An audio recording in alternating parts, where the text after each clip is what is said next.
7 de la mañana con 56 minutos. Vamos a darle la bienvenida al presidente del Colegio de Abogados de Honduras, el abogado Gustavo Solórzano. Abogado, gracias por estar con nosotros. Bienvenido. Un gusto, Jackie, y un placer saludarle, igual desearle una excelente semana y un excelente lunes, ¿verdad?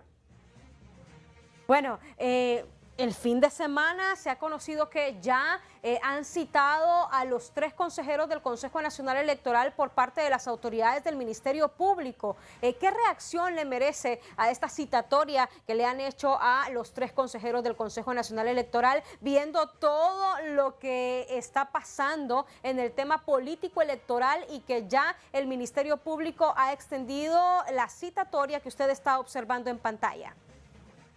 Ok, bueno, en primer lugar, yo creo que lo que llama aquí la atención es que previo a lo que es la citatoria que se le hizo el fin de semana, en fecha notificado el 22 de marzo, había existido comunicación entre el Ministerio Público y los 3 consejeros del CNE, en donde habían acordado que la declaración de testigos iba a realizarse hasta después que se hiciera la declaratoria de las elecciones, es decir, después del 8 de abril.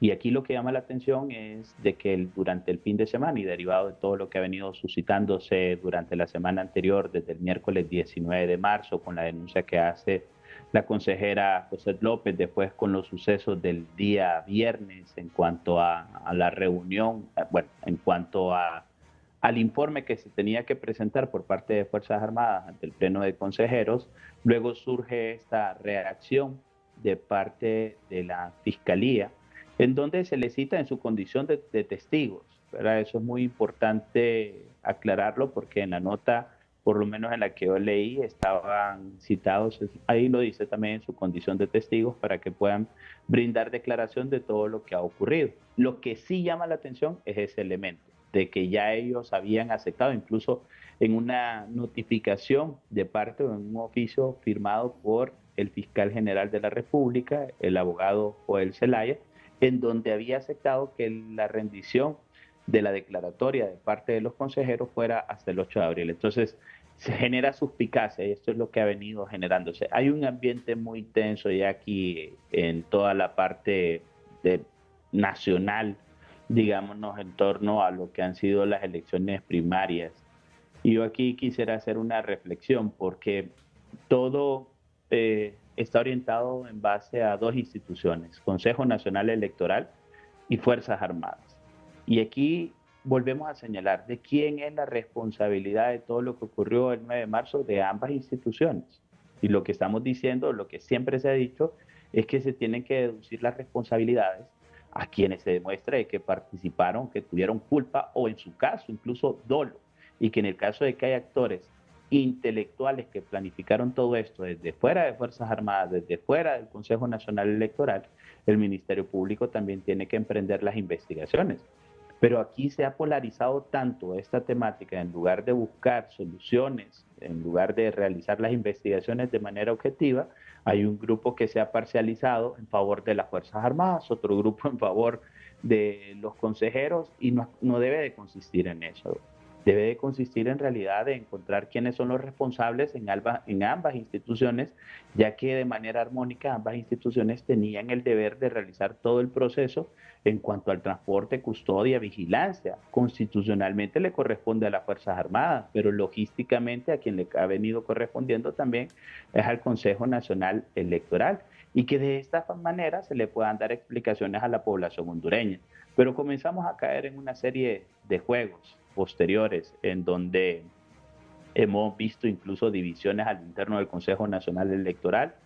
en donde las 2 consejeras prácticamente han venido señalando de que no han tenido el apoyo necesario para realizar todo el proceso de investigación, y el consejero Ochoa, que señala a las consejeras más bien de responsables ante todo lo ocurrido y defiende a las Fuerzas Armadas de Honduras. Lo que se dio el día viernes también parece que todo hubiese sido planificado de manera previa entre lo que era el consejero Ochoa también y el general Hernández, y posteriormente venir y solicitar. Nadie está en contra de la transparencia, simplemente de que parece de que esos son acuerdos con el propósito de exhibir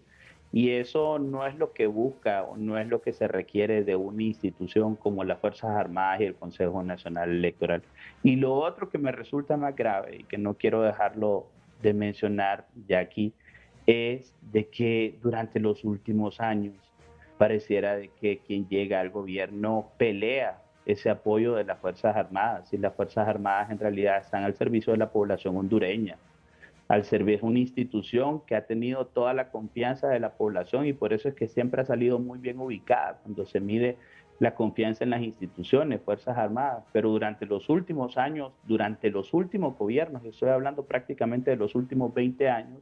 ha existido un tema en donde se pelean ese apoyo de las Fuerzas Armadas y parece que las Fuerzas Armadas ahora quisieran los partidos políticos que represente al partido que está en el gobierno, diciendo, estas Fuerzas Armadas sí son buenas, las otras Fuerzas Armadas eran malas. Ujú. Y si gana otro partido político para la siguiente elección, posiblemente ustedes vayan a comenzar con la misma retórica, las anteriores Fuerzas Armadas eran malas. Y eso no debe de ocurrir. Las instituciones son permanentes, las instituciones están al servicio de la población y no están al servicio de quien en su momento lidera un partido político o lidera el poder del gobierno. Ya para finalizar, porque sabemos que está corto de tiempo, ¿qué opinión merece esta decisión que ha tomado el fiscal general sobre las resoluciones, sobre todo el poder que le ha dado al subdirector de fiscales y que prácticamente se lo ha quitado al director de fiscales del Ministerio Público?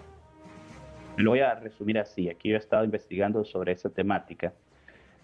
También que se dio dentro del fin de semana. Mire todo lo que tuvimos durante el fin de semana. Se da esta instrucción, se dan las citatorias, se da un consejo de ministros, se da todo un ambiente, continuamos con ese ambiente mediático en contra, unos a favor de Fuerzas Armadas, otros señalando al CNE, pero ya sin objetividad, sino más bien con apasionamiento. Pero ni en los partidos de fútbol veo que apoyan tanto al Olimpia o al Motagua cuando se enfrentan.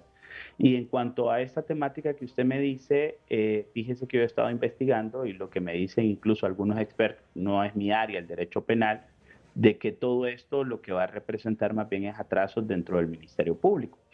Esto se convierte en un acto administrativo y se presume que los actos administrativos pues tienen toda la legalidad correspondiente y en el caso de que alguien considere que es incorrecto pues tiene que impugnarlo ante la instancia que corresponda. Pero efectivamente es ir en contra de lo que se manda en la normativa interna del Ministerio Público, es darle atribuciones, quitarle las atribuciones al director de fiscales, darle atribuciones a un subdirector de fiscales y concentrar justamente todo el tema de los requerimientos que en la práctica, según tengo conocimiento, pues los jefes de fiscalías, pues ellos podían realizar los requerimientos correspondientes. Hoy no, hoy tienen que informarlo al subdirector de fiscales y entenderé que el subdirector, por lo que dice la instrucción, por lo que dice ese memorándum, tendrá que verlo también con el fiscal general. Entonces lo que está generando es una concentración al final de las atribuciones que han estado desconcentradas o descentralizadas, que ha permitido justamente la agilidad del ministerio para realizar los requerimientos fiscales y hoy todo eso se va a concentrar en una figura del subdirector y esta a su vez en el representante legal del Ministerio Público, que es el fiscal general. Aquí, en este caso, pues si hay quienes se oponen, pues hay que interponer las acciones correspondientes para impugnar este memorándum que se ha girado. Bien, muchas gracias al presidente del Colegio de Abogados de Honduras, Gustavo Solórzano. A la orden, Jackie, un gusto y a la orden siempre de su noticiero. Bien, muchas gracias por darnos este espacio de tiempo.